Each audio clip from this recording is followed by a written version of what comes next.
নির্বাচনী প্রচারণা শুরুর প্রথম দিনেই জামায়াত প্রমাণ করেছে তারা বড় মাঠের বিশ্বমানের player. Reuters, Al Jazeera, Washington Post সহ পৃথিবীর সবচেয়ে বড় গণমাধ্যমগুলো বলছে ক্ষমতায় আসতে যাচ্ছে জামায়াত। সেজন্য আমেরিকা, ইউরোপ সহ আন্তর্জাতিক মহল জামায়াতকে কাছে টানতে চাইছে। আল জাজিরা প্রশ্ন করেছে, বাংলাদেশের পরবর্তী নেতৃত্ব কি তাহলে জামায়াতের হাতেই?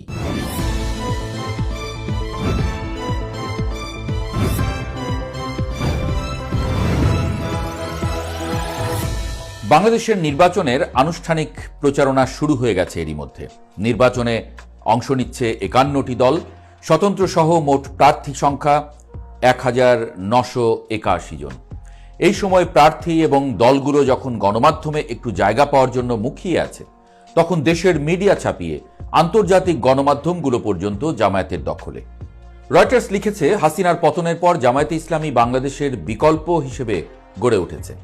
দুর্নীতি বিরোধী ইমেজ, কল্যাণমূলক কার্যক্রম এবং জেনজিদের পালস বুঝতে পারার কারণে জরিপগুলোতে জামায়াতকে সবচেয়ে বেশি জনপ্রিয় দল হিসেবে দেখা যাচ্ছে। একই ধরনের কথা বলছে আল জাজিরাও। তারা বলছে, জামায়াত নিজেদেরকে মধ্যপন্থী ইসলামী দল হিসেবে তুলে ধরেছে, সংবিধান মেনে সংস্কারের প্রতিশ্রুতি দিচ্ছে এবং সংখ্যালঘু প্রার্থীও দিয়েছে। তারা বলছে, জামায়াত এলে শরিয়া আইন বা নারী অধিকারের উপরে প্রভাব নিয়ে উদ্বেগ আছে ঠিকই, তবে জামায়াতে উচ্চশিক্ষিত মানুষ আছেন অনেকে, কাজেই জামায়াত হয়তো ইরানের পথে যাবে না, বরং তারা যাদেরকে আদর্শ মনে করে সেই তুরস্কের মতোই একটি মধ্যপন্থী সরকার পরিচালনা করতে পারে। তবে সবচেয়ে বিস্ময়কর খবর দিয়েছে মার্কিন গণমাধ্যম দ্য ওয়াশিংটন পোস্ট। ঢাকায় নিযুক্ত এক মার্কিন কূটনীতিকের অডিও বার্তা প্রকাশ করে পত্রিকাটি বলছে, মার্কিন প্রেসিডেন্ট ডোনাল্ড ট্রাম্পের সরকার জামায়াতে ইসলামীর সাথে বন্ধুত্বপূর্ণ সম্পর্ক করতে চান। Our position is with regard to Jamaat. We're going to talk to Jamaat. We're going to talk to Hafizat. We're going to talk to Islami entity. We want them to be our friends because we want you to pick up the phone and say. কারণ তারা মনে করেন আগামী 12 ফেব্রুয়ারির নির্বাচনে জিতে ক্ষমতায় যেতে পারে জামায়াত। একই সাথে তারা বলছে, জামায়াত বাংলাদেশে ক্ষমতায় গেলে দেশে শরিয়া আইন চালু হবে না, কারণ তেমন হলে মার্কিন চাপে পড়বে দেশটি। আন্তর্জাতিক গণমাধ্যমগুলো অবশ্য বলছে, জামায়াত চাইলেও অবশ্য শরিয়া আইন চালু করতে পারবে না, কারণ সম্ভবত সংবিধান পরিবর্তন করার মতো সংখ্যাগরিষ্ঠতা পাবে না দলটি। একটা বিষয় পরিষ্কার, আন্তর্জাতিক গণমাধ্যমগুলো মোটামুটি নিশ্চিত জামায়াতই বাংলাদেশের ক্ষমতায় আসতে চলেছে, কিন্তু তারা এখানে একটা বিশেষ সতর্কতার কথাও বলেছে। ভারত কোনোভাবেই জামায়াতকে মেনে নেবে না। ওয়াশিংটন পোস্ট বলছে, জামায়াতের সাথে মার্কিন এই ঘনিষ্ঠতা আমেরিকা এবং ভারতের সম্পর্কে নতুন উত্তেজনা সৃষ্টি করতে পারে, কারণ ভারত জামায়াতকে পাকিস্তানপন্থী এবং ভারতের নিরাপত্তার জন্য হুমকি মনে করে। এই কারণে যে কোনো প্রক্রিয়াতেই জামায়াতের ক্ষমতায় আসা ঠেকাতে চাইবে ভারত। ঠিক এই জায়গাতেই ভারতের সাথে আমেরিকার বিরোধ। আওয়ামী লীগকে হটিয়ে অনির্বাচিত সরকারের ক্ষমতায় আসা এবং বাংলাদেশে ভারতের অপছন্দের সরকার ক্ষমতায় বসার ঘটনা এবারই প্রথম নয়। ঐতিহাসিক রেকর্ড বলছে, এর আগেও যখন এই ধরনের ঘটনা ঘটেছে তখনও ভারত নানা পদক্ষেপ নেওয়ার চেষ্টা করেছে, যার মধ্যে সামরিক পদক্ষেপও ছিল, কিন্তু প্রতিবারই ভারতের প্রচেষ্টার গলার কাঁটা হয়ে দাঁড়িয়েছে আমেরিকা। ঠান্ডা লড়াইয়ের দিনগুলোতে আমেরিকার সিআইএ এবং ভারতের রয়ের তৎপরতায় বাংলাদেশে আমেরিকা বা ভারত বিরোধী কোনো সরকার বেশি দিন টিকে থাকতে পারেনি। তাদের সবাইকেই করুণ পরিণতি ভোগ করতে হয়েছে। জামায়াত রাজনৈতিকভাবে এত বোকা নয় যে তারা এসব বিষয় আঁচ করতে পারছে না। ভারত এরই মধ্যে বাংলাদেশ থেকে তার সব কূটনীতিকের পরিবারের সদস্যদেরকে ভারতে ফেরত পাঠিয়েছে। অন্যদিকে জামায়াতও প্রতিটি উপজেলায় কমিটি করে সহিংসতা প্রতিরোধে নিজেদের প্রস্তুতি নিয়ে রেখেছে। প্রশ্ন হলো, কি ঘটতে যাচ্ছে? উত্তরটাও সহজ, আমরা জানি না। তবে আমরা খানিকটা ইতিহাসের রেকর্ড ঘাঁটতে পারি। 1975 সালের 15ই আগস্ট বঙ্গবন্ধু শেখ মুজিবুর রহমানকে সপরিবারে হত্যা করা হয়। তার পরম্পরায় 1975 সালের নভেম্বরে বাংলাদেশে সামরিক পদক্ষেপের পরিকল্পনা করে ভারত।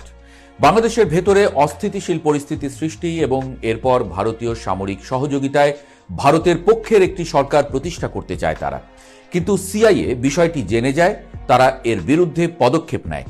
ভারতের পরিকল্পনা ব্যর্থ হয়। 7 নভেম্বর সিপাহী জনতার অভ্যুত্থানে ক্ষমতায় আসেন মেজর জেনারেল জিয়াউর রহমান, কিন্তু জিয়াও বেশি দিন টিকতে পারেননি। 1981 সালের মে মাসে ব্যর্থ সামরিক অভ্যুত্থানে শহীদ হন জিয়া। তবে ভারতের পক্ষের শক্তি তখনও ক্ষমতায় আসেনি। 1982 সালের 24শে মার্চ লেফটেন্যান্ট জেনারেল এরশাদ সামরিক অভ্যুত্থানের মাধ্যমে ক্ষমতায় আসেন, যার মাধ্যমে অবশেষে ভারতের অপছন্দের একটি সরকারের অবসান ঘটে। আরও সাম্প্রতিক উদাহরণের দিকে যদি তাকাই, 1996 সালের 20শে মে সেনাপ্রধান জেনারেল নাসিম সামরিক অভ্যুত্থানের চেষ্টা করেন। তার চেষ্টা যথেষ্ট পরিকল্পিত না হওয়ায় সেই চেষ্টা ব্যর্থ হয়। এই ঘটনার সাথেও ভারত ও আমেরিকার সম্পর্কের কথা বলেন কেউ কেউ। সর্বশেষ শেখ হাসিনা সরকারের পতনের সাথে মার্কিন ডিপ স্টেটের সম্পর্কের কথা তো মার্কিন প্রেসিডেন্ট ডোনাল্ড ট্রাম্প নিজেই বলেছেন। মজার বিষয় হলো, আমেরিকায় প্রেসিডেন্ট বদলালেও ডিপ স্টেটের ক্ষমতা কিন্তু কমে না। তবে যেই ক্ষমতায় থাকুক তারা ঠিকই প্রভাবশালী থাকেন। সম্প্রতি জেফ্রি এপস্টেটের মামলা নিয়ে যে এত তোলপাড়, তা নিয়ে ইলন মাস্ক এবং ডোনাল্ড ট্রাম্পের সম্পর্ক পর্যন্ত ভেঙে গেল। সেই এপস্টেইনের সাথে কিন্তু রিপাবলিকান ডোনাল্ড ট্রাম্প এবং ডেমোক্রেটিক বিল ক্লিন্টন সবারই সুসম্পর্ক ছিল। অর্থাৎ হাকিম নড়লেও হুকুম নড়বে না। বোঝা যাচ্ছে আমেরিকা এই মুহূর্তে জামায়াতে ইসলামীর বন্ধুত্ব চাইছে। জামায়াতের সাথে আমেরিকার কি স্বার্থ, জামায়াত ক্ষমতায় গেলে আমেরিকার কি লাভ, তা কিছুটা বিশ্লেষণ করেছে ওয়াশিংটন পোস্ট। তারা বলছে এর পেছনে মূলত প্র্যাগম্যাটিক কূটনৈতিক স্বার্থ কাজ করছে। অর্থাৎ জামায়াতকে চাপে রাখা সবচেয়ে সহজ হবে। শরিয়া আইন বা নারীদের অধিকার ইস্যুতে জামায়াতকে নিয়মিত চাপে রাখা যাবে, যার মাধ্যমে বাংলাদেশের নীতি নির্ধারণে মার্কিন ভূমিকা আরও শক্তিশালী হবে। দ্বিতীয়ত, আমেরিকা মনে করে একটি জনপ্রিয় শক্তির থেকে দূরে না থেকে বরং তার সঙ্গে বন্ধুত্ব রাখলে তার কার্যক্রম নজরদারিতে রাখা সম্ভব হবে। বাংলাদেশের মানুষ যদি জামায়াতকে চায়, তাহলে জামায়াতের সাথে বন্ধুত্ব রাখলেই আমেরিকার বেশি লাভ। তবে সবচেয়ে বড় লাভ হলো জিওপলিটিক্যাল। আমেরিকা মনে করে জামায়াতকে সাথে রাখলে এক ঢিলে 3 পাখি মারা যাবে। এই 3 পাখি হলো ভারত, রাশিয়া এবং চীন। ভারতকে চাপে রাখার মাধ্যমে রাশিয়াকে চাপে রাখা যাবে, আবার বাংলাদেশের উপর চীনের প্রভাবও কমবে।